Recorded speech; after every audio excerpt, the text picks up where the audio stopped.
Friends, imagine this.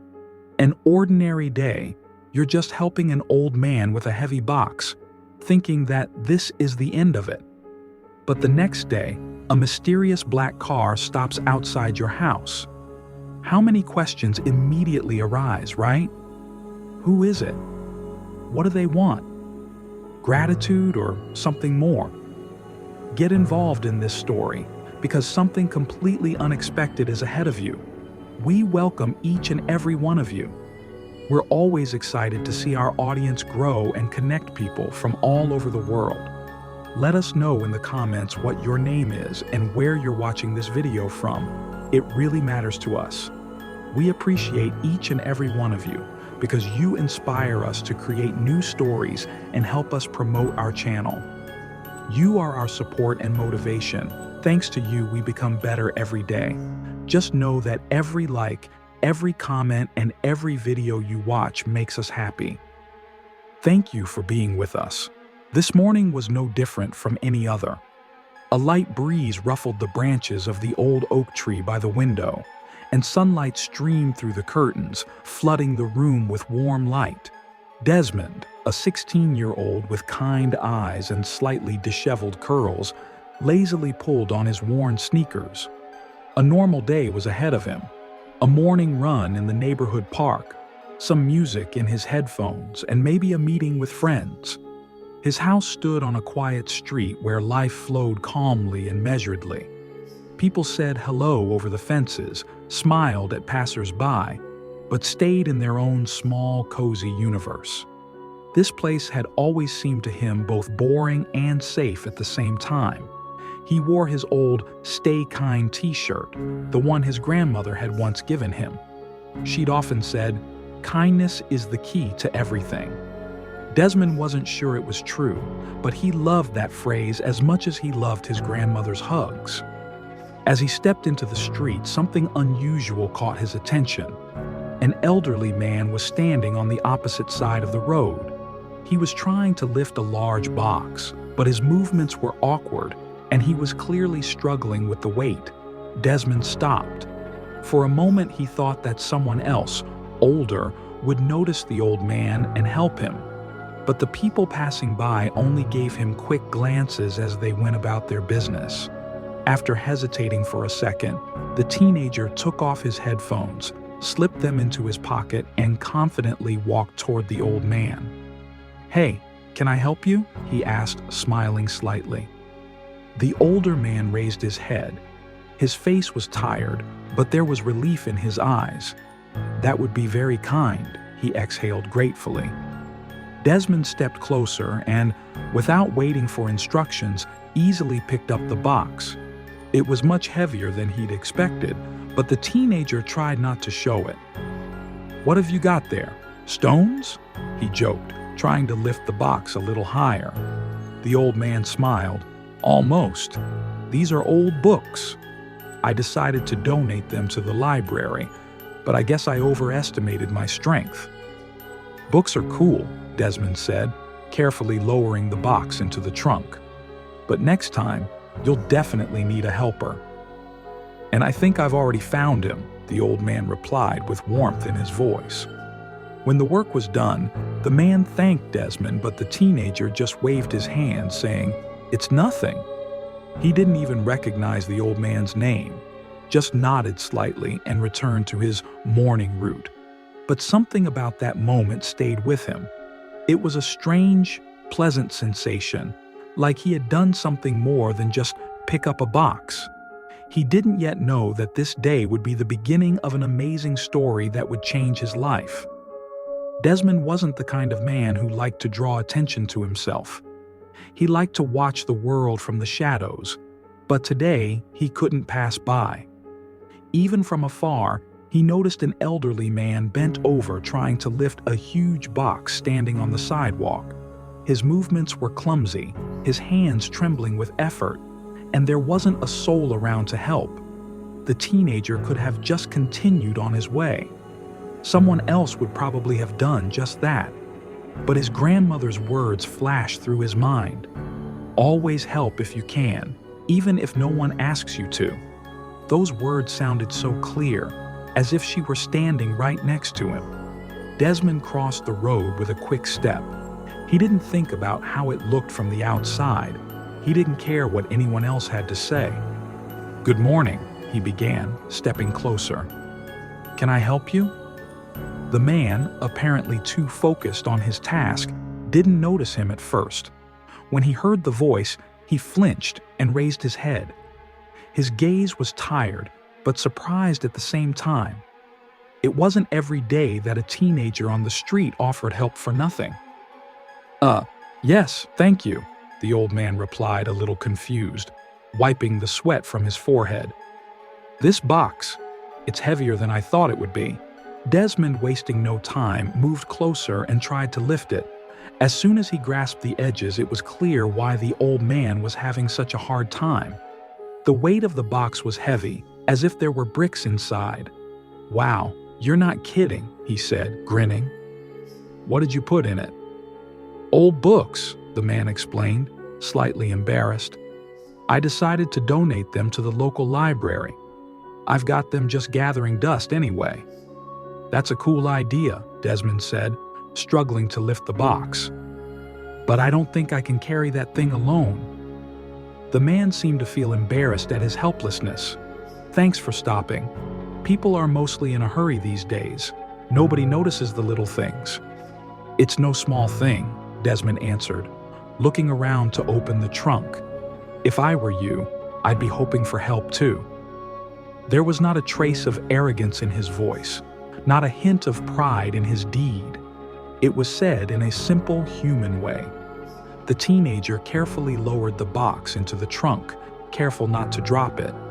The man looked at him gratefully, his gaze warmer than his words.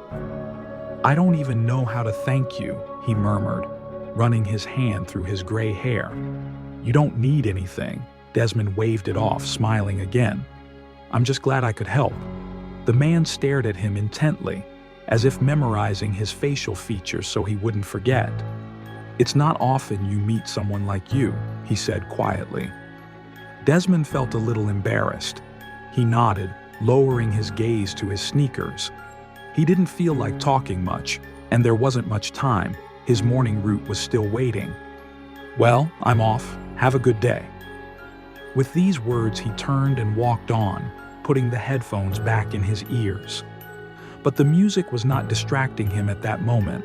Was he thinking about the old man? Probably. Did he think this incident would become important? Hardly. And yet something warm remained inside, as if this moment was significant not only to the old man, but to himself. But Desmond couldn't even imagine that something much bigger lay ahead of him. Desmond closed the trunk with satisfaction, wiping his palms on his jeans. The box was finally in place, and the old man looked visibly relieved. But instead of thanking him and driving away, he stood there, as if he wanted to say something. "You should probably be busy by now," the man began, clearing his throat. "But, it's rare to meet someone who will just offer to help, especially young people." Desmond grinned, taking no offense at the words. "I just thought you might have gotten a kick out of it," he replied easily. "It's no big deal." The old man looked at him with interest. "What's your name?" "Desmond," the teen answered, adjusting the headphones that hung around his neck. "And you are?"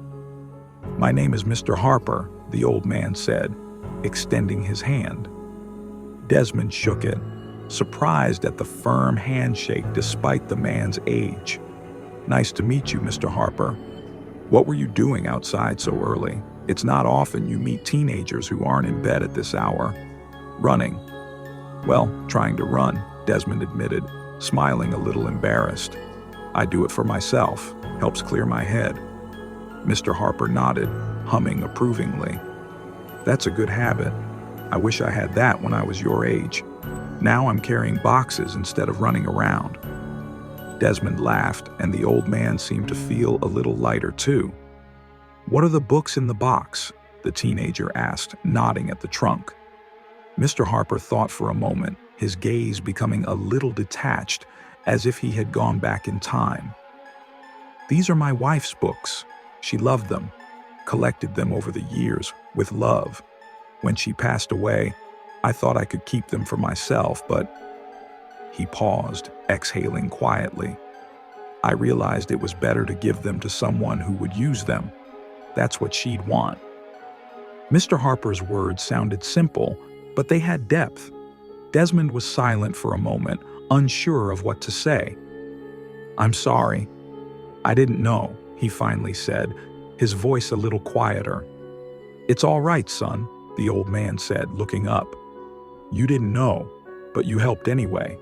That says a lot about you."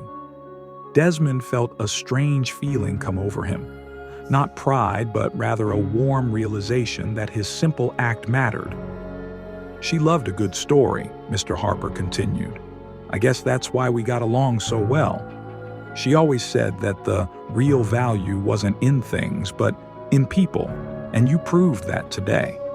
The teenager looked at Mr. Harper with unexpected respect. "I think she was right." "Cherish that quality, Desmond," the old man said, looking at him carefully. "The world is changing, but kindness is still needed, even if it is not immediately recognized." Desmond remained silent, but inside he felt that those words would stay with him for a long time. "Well, I won't keep you any longer," Mr. Harper said at last, turning back to the car. "Thanks again for your help." "You're welcome, Mr. Harper," the teenager replied, smiling slightly. "Good luck with your books." The car started, and Mr. Harper waved to him before driving away. But Desmond stood still for a few seconds, staring after the car. It seemed that this brief conversation at the trunk had changed something inside him, not globally, but importantly. He put his headphones back on and went on with his route, feeling somehow different. After all, sometimes even the briefest of encounters can leave a deep mark. On the way home, Desmond felt unusually light. The morning sun shone through the tree branches, playing light on the pavement, and the cool breeze pleasantly refreshed his face. The music he had on in his headphones played in the background, but his thoughts were far from the rhythm of the tracks. He replayed the conversation with Mr. Harper over and over in his mind. Those words about kindness, about books that were dear to the old man's wife, echoed in his mind. It was more than just helping with the box. He felt that he had done something meaningful, even if he could not fully explain it himself. Walking down a familiar street with white picket fences and manicured lawns, he remembered how his grandmother often said, "Kindness isn't something you have to show off. It's something you do when no one is looking." Back then, as a younger man, he hadn't quite understood her words, but now, looking at the passers-by, he thought, isn't that the point? He was reminded of the people who walked past Mr. Harper. Many simply looked away. Some quickened their steps, pretending not to notice. It didn't mean they were bad, but Desmond suddenly realized how easy it was to become part of the crowd that turned a blind eye. When he reached his house, he was greeted by a familiar sight: a wooden staircase with slightly creaky steps, an old mailbox with peeling paint, and the garden that his father had always kept in order. It all seemed so familiar, so ordinary, but today there was a special beauty to it. Desmond stopped at the door, took off his headphones, and paused a moment to catch his breath. He didn't need a thank you or any special thanks from Mr. Harper. What mattered was something else. The realization that he had done what needed to be done. He went inside. From the kitchen came the smell of toasting toast and the creak of the old radio his father listened to every morning. "Are you back already?" came his father's voice. He was standing by the stove, watching his son with a slight smile. "Yeah, ran around a bit," Desmond replied, nodding and making his way to his room. Closing the door behind him, he threw himself on the bed, staring up at the ceiling. Strange thoughts swirled in his head. Why do people help each other at all? What makes them do it? Why was it so easy for him to stop and help, but not for others? Desmond remembered Mr. Harper talking about his wife, about the books she had loved so much. There was a warm sadness in those words, but something else too: gratitude for the memory, for preserving something important. And then he realized that kindness is not about receiving gratitude. It's about creating it. It's about giving a part of yourself, knowing that you're making the world a little better. He stood up, went to the window, and looked out. The street was empty, and only the wind moved the leaves on the trees. At that moment, he suddenly thought that the world would never be perfect. But that didn't mean we shouldn't try. Perhaps Mr. Harper will forget him. Perhaps there will never be another meeting. But that didn't matter. What mattered was that now, in this moment, Desmond felt part of something bigger. He felt a little warmer in his heart. He decided that he would help whenever he could, not because he expected something in return, but because it was the right thing to do. But he had no idea that this simple act had already set in motion a chain of events that would turn his life upside down. The next day, the morning began as it always did. The sunlight was lazily streaming through the curtains, filling Desmond's room with soft light. He yawned, stretched, and, glancing at the alarm clock, realized he could have slept a little longer. But something made him rise from the bed. A vague sensation, as if something unusual hung in the air, kept him from lying still. "I should be used to mornings by now," he muttered to himself as he headed for the window. What he saw made him stop. In front of his house stood an elegant black car. It was clearly an expensive car, perfectly clean, with tinted windows that seemed to hide its occupants. Desmond frowned. "What kind of spy movie is this?" he muttered. The teenager quickly pulled on a t-shirt, slipped on his sneakers, and walked down the stairs to the porch. The car stood still, as if watching him, though, of course, that was impossible. Just as he was about to return to the house, the driver's door opened. A man in a strict suit with a perfectly ironed tie stepped out of the car. He looked serious but friendly. "Is this Desmond's house?" the man asked, turning to the teenager. Yeah, it's me. What's up?" The man smiled slightly, as if he was pleasantly surprised by the teenager's confidence. "I have something for you," he said, stepping closer. Desmond took a step back, frowning even more. "For me? Is this a joke?" The man, oblivious to his suspicions, walked back to the car, opened the back door, and pulled something wrapped in brown paper and tied with ribbon from the interior. "Minus Mr. Harper asked me to give this to you," he said, holding out the package. Desmond stared at the bundle for a moment before taking it carefully. The ribbons were tight, but he untied them easily, revealing an old book with a ragged leather cover. "What is this?" he asked, looking at the man. "It was one of his wife's favorite books," he explained. "He said he saw you as someone who could really appreciate that kind of thing." Desmond ran his fingers over the cover, feeling the rough texture of the leather.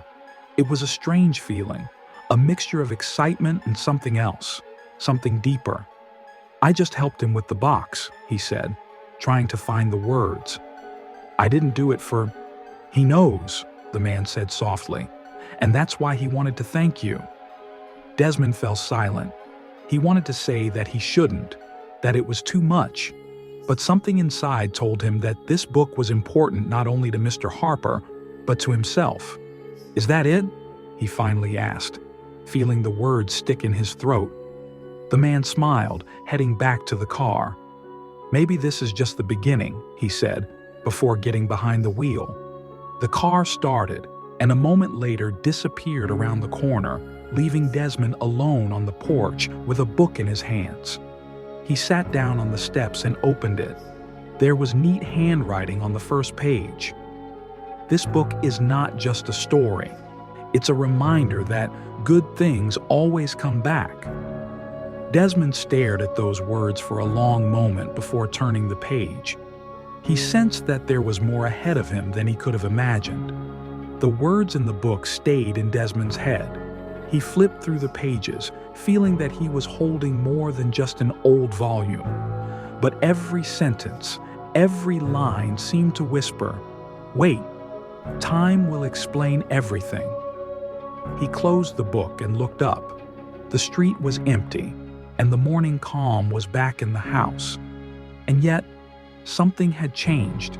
Somehow it felt as if the world had shifted slightly, as if someone had left him a message he was only beginning to understand.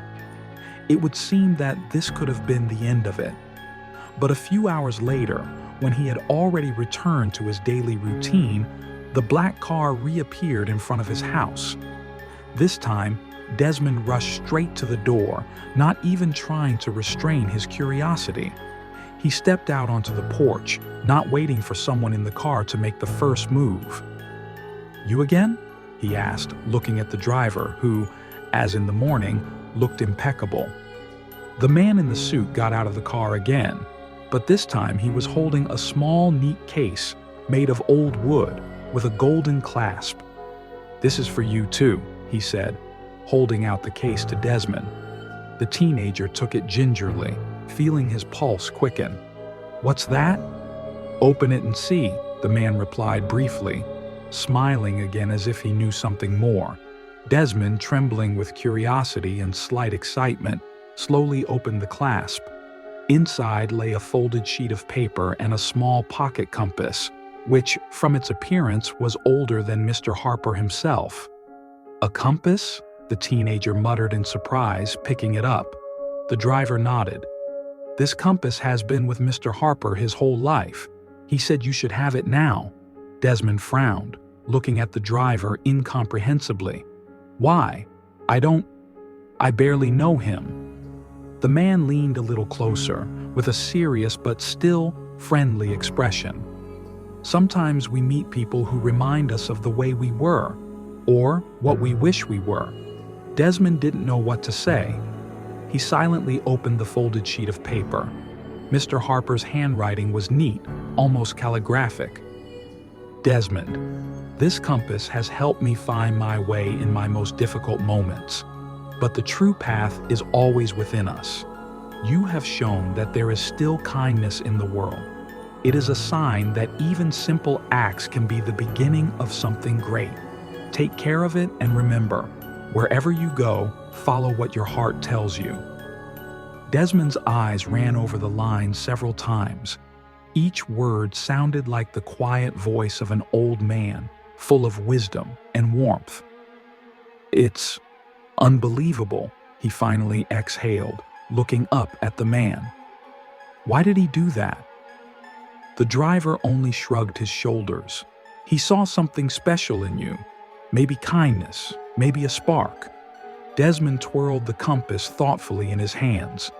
The hand seemed to move a little smoother than on ordinary instruments, as if it were guided not by geography but by something deeper. "I don't know what to say," he admitted honestly. "You don't have to say anything," the man said, heading toward the car again. "Just go on your way." When the car drove away, leaving behind only the quiet sound of tires on asphalt, Desmond was still standing on the porch, holding onto the briefcase and compass. He opened the note again, rereading Mr. Harper's words. Somehow, there was a sense not only of gratitude in them, but of some kind of assignment. Not literally, of course. But he felt that with this gift came a responsibility that was far greater than he could have imagined. "A compass that leads after the heart," he muttered, twirling it in his hands. He had a sudden urge to check it. Maybe it was foolish, but he turned, holding the compass in front of him, and took a few steps forward. The arrow didn't waver, but it pointed in a definite direction. Not north, but somewhere slightly to the left. Where did it go? And what was Mr. Harper trying to say? This was only the beginning of a mystery that Desmond felt would change his life. Desmond stood on the porch for a long time, clutching the antique compass in his hand. Its silver surface caught the sun's rays, and the arrow swayed slowly, as if it were choosing its own direction. Mr. Harper's gift was both surprising and puzzling. Why had the old man chosen to give him such a personal item? What had he done to deserve it? He went back into the house, threw the briefcase on the table, and unfolded the note again.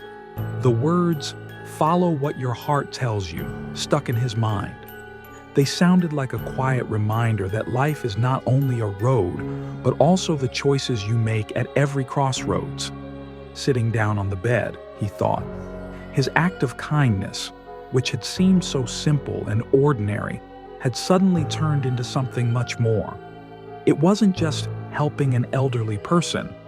It was the beginning of a chain, the consequences of which he was only beginning to realize. What is kindness? He asked himself. He remembered the moment he saw Mr. Harper struggling with the heavy box. He could have walked past, as so many people did. He had no obligation. No one was forcing him to stop. And yet he did it. Not because he wanted anything in return, but simply because he felt like it. Now there was another question before him. Why had Mr. Harper chosen to thank him? What did he see in him? Desmond picked up the compass and examined it closely. It was old but well kept. Engraved on the lid were the initials J.H., obviously James Harper. But inside, under the arrow, was another inscription, barely visible, but clearly legible. The true way is in the heart. He ran his finger over the engraving. What did it mean? Was it just a pretty phrase, or was Mr. Harper trying to tell him something more? New thoughts began to come into his head. Desmond realized that this generosity wasn't just an act of gratitude. It was a lesson. Mr. Harper had shown him that kindness comes back, though not always in the way you expect. The teenager recalled his grandmother's words, "Every deed you do leaves a mark, and that mark may be bigger than you realize." Maybe my help left a mark on Mr. Harper's life, he thought. But his answer has left a mark on mine. He began to wonder how many times he himself had walked past people in need of help. How many opportunities to change someone's day, or maybe even their life, had he missed? But now he knew. It didn't always require something grandiose. Sometimes a simple stop, a handshake, or even a smile was enough. It takes no effort, but it can mean everything to the person on the other side. Kindness isn't a transaction where you expect something in return, he thought. It's a choice you make for others, even if no one sees it. It became clear to him that this incident had changed his perception. He no longer saw acts of kindness as mundane. They were sparks that could light a fire in someone else's heart. The world began to seem different. Now he saw it not just as a place where everyone lived their own lives, but as a network of invisible connections.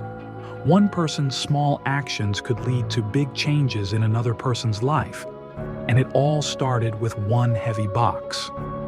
Desmond got up and went outside.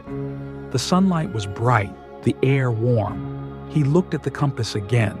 The arrow pointed north, but he felt that the instrument did more than just show direction.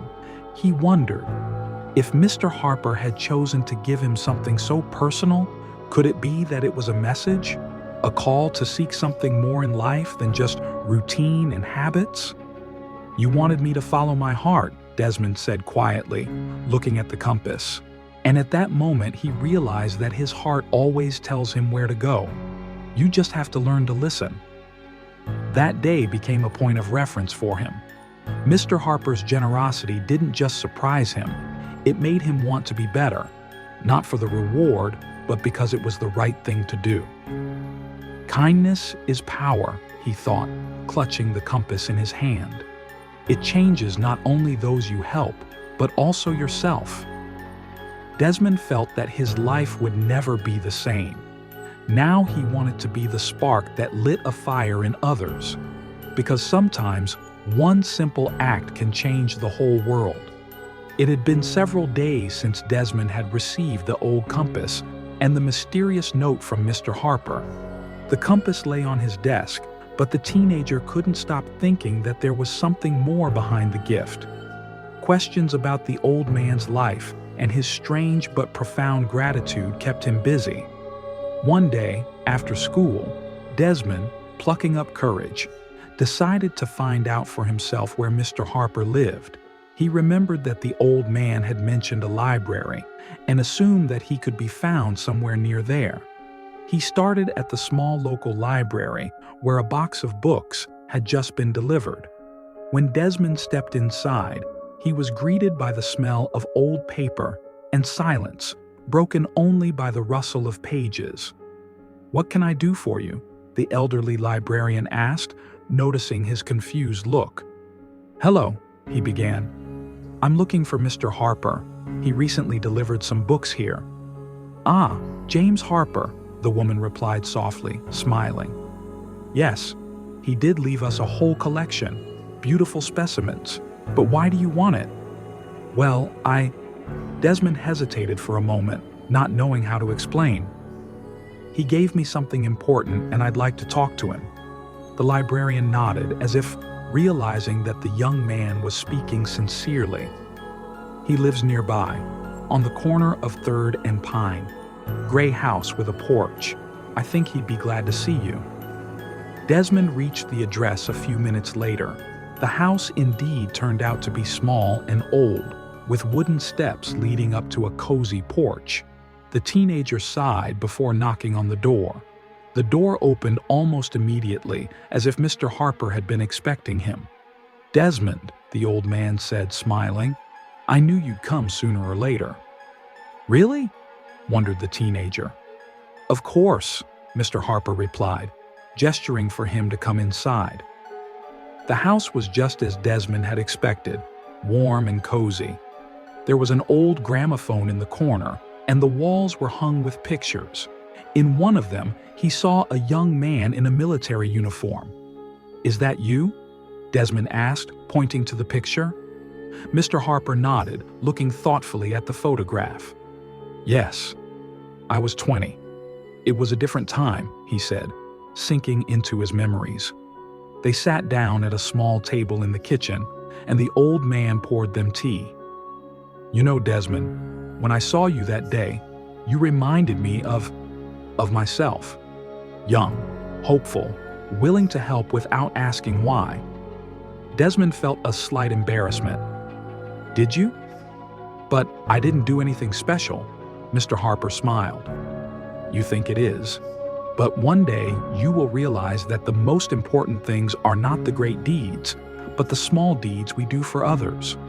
He took a sip of tea and continued. "When I was young, I used to do the same thing. But life," he paused for a moment, as if searching for words, "is not always simple." Desmond nodded, sensing he was about to hear something important. "My wife, Emma," Mr. Harper began, his voice softer. "She was the kindest person I ever knew. We met after the war. I came home broken, having lost many friends. But she gave me back my faith in people."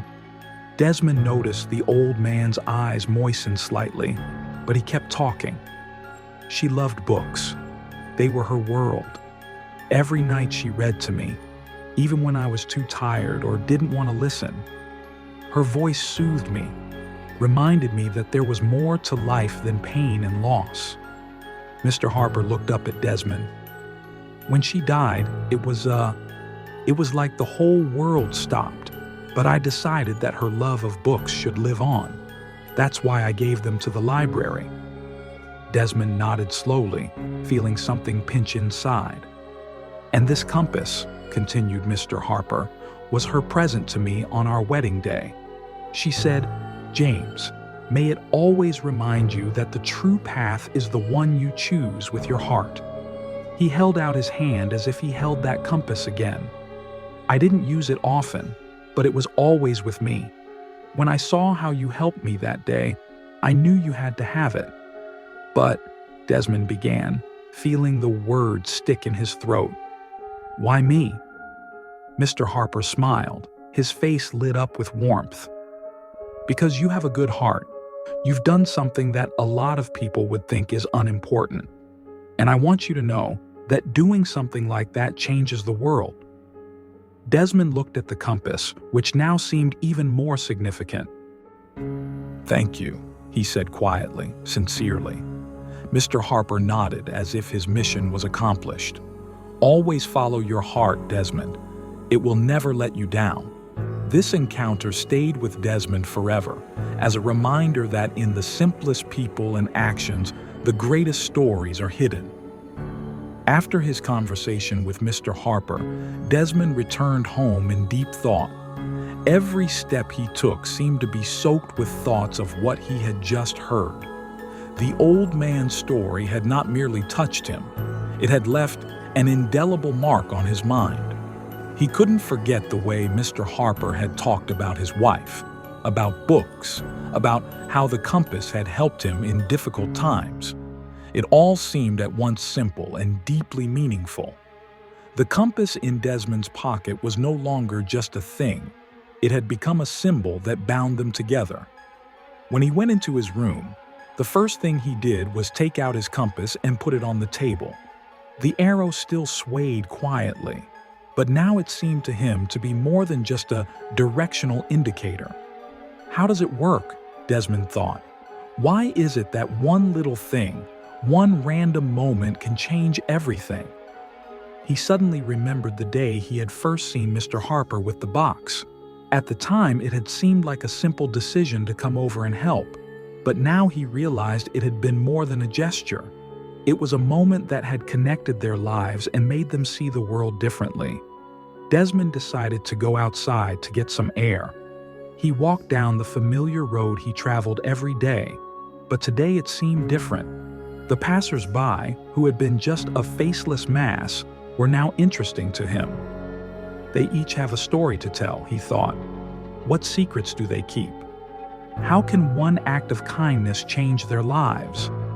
As he passed a neighbor's house, he noticed an elderly woman, Mrs. Green, trying to reach the branches of an apple tree.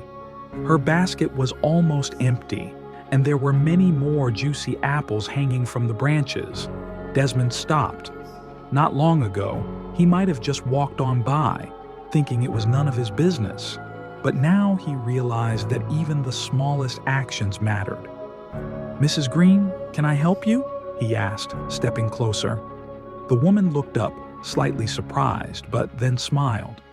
"Oh, that would be wonderful, dear. These apples are so stubborn." Desmond took the basket and reached out and began plucking fruit from the top branches.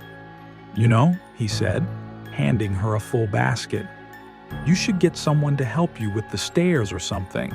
Mrs. Green laughed. "It's not easy to find help these days. People are too busy to notice such small things."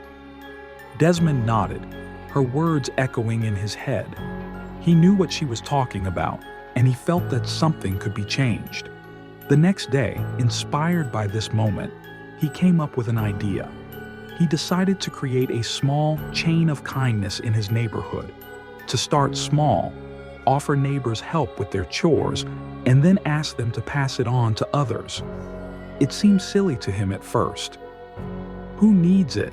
He thought. But the more he pondered, the more his conviction grew. The first person he decided to tell about it was his best friend Marcus. "Do you want to do good deeds?" Marcus asked, raising an eyebrow. "Well, yes," Desmond replied. "I just think it might make a difference." "Are you serious? That sounds cool, but weird." "Weird? Maybe. But you know, I helped an old man with a box the other day, and it changed everything. It's a long story, but Marcus, it works."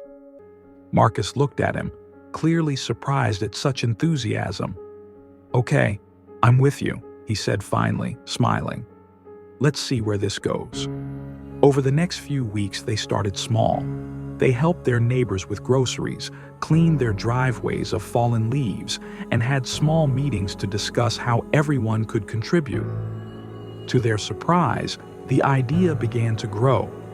People who had previously barely nodded at each other on the street now stopped to talk.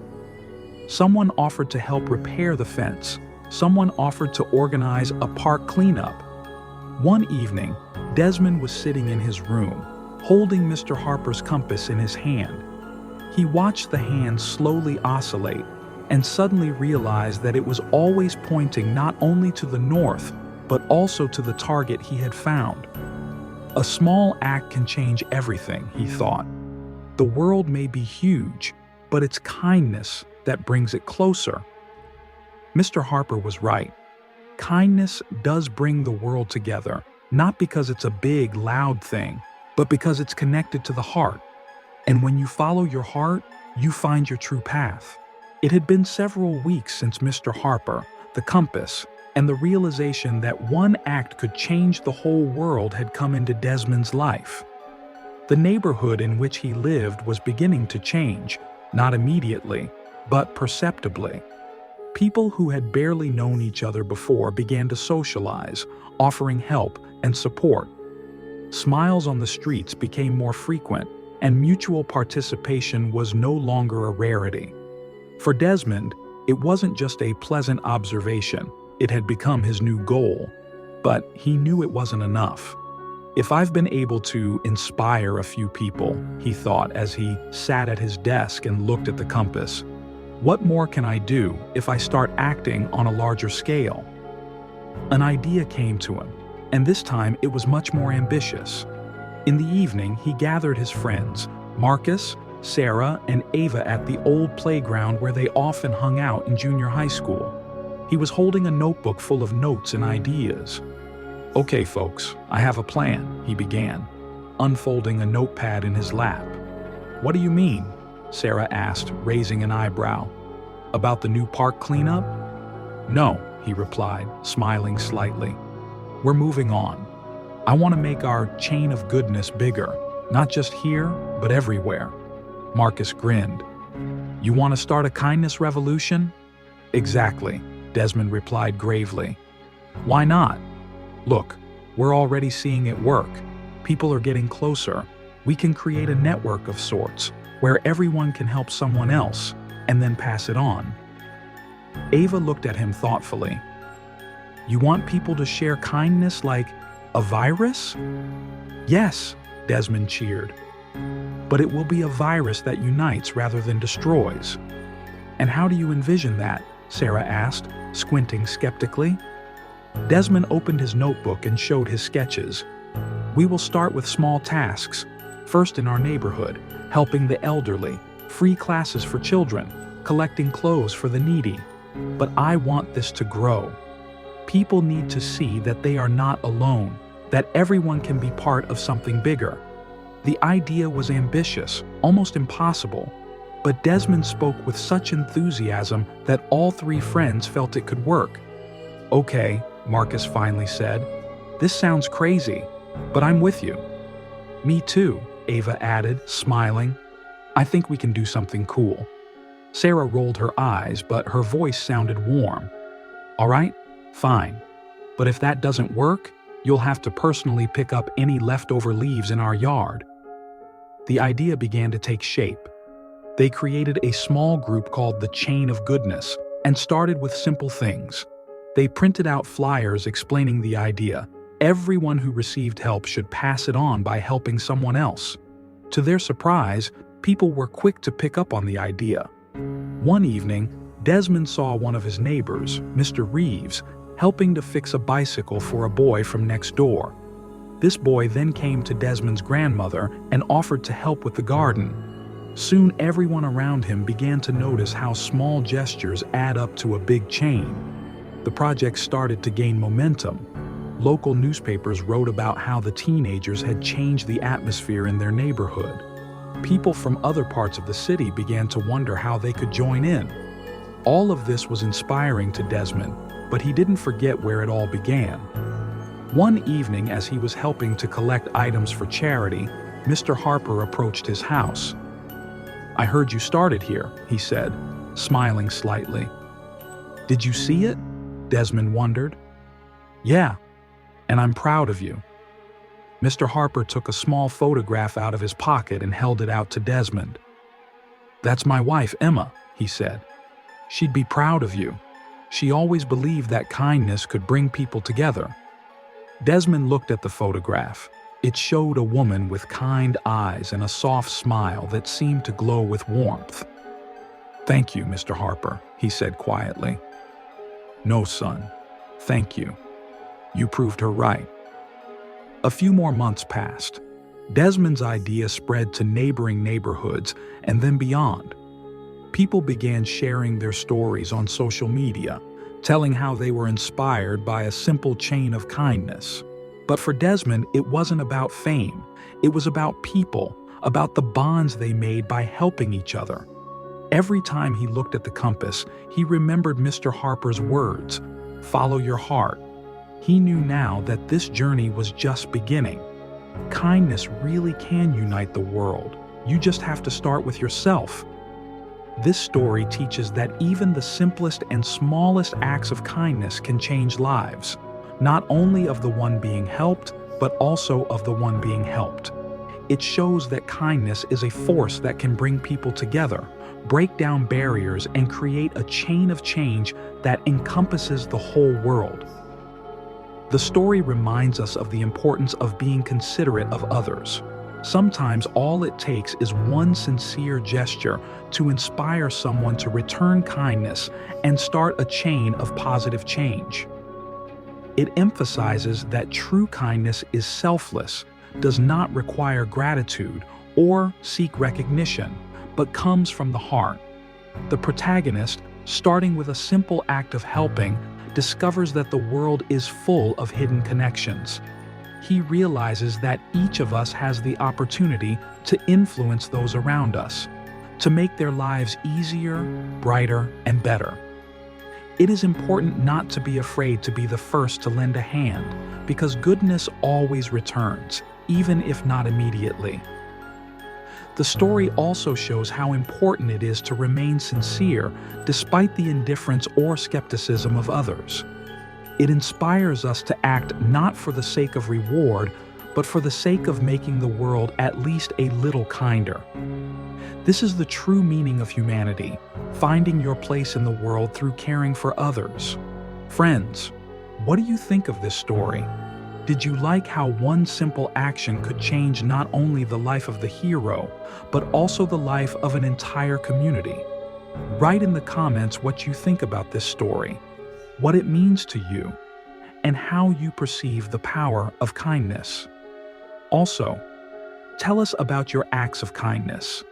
You may have helped a stranger, supported a friend in a difficult moment, or simply done something good for another person.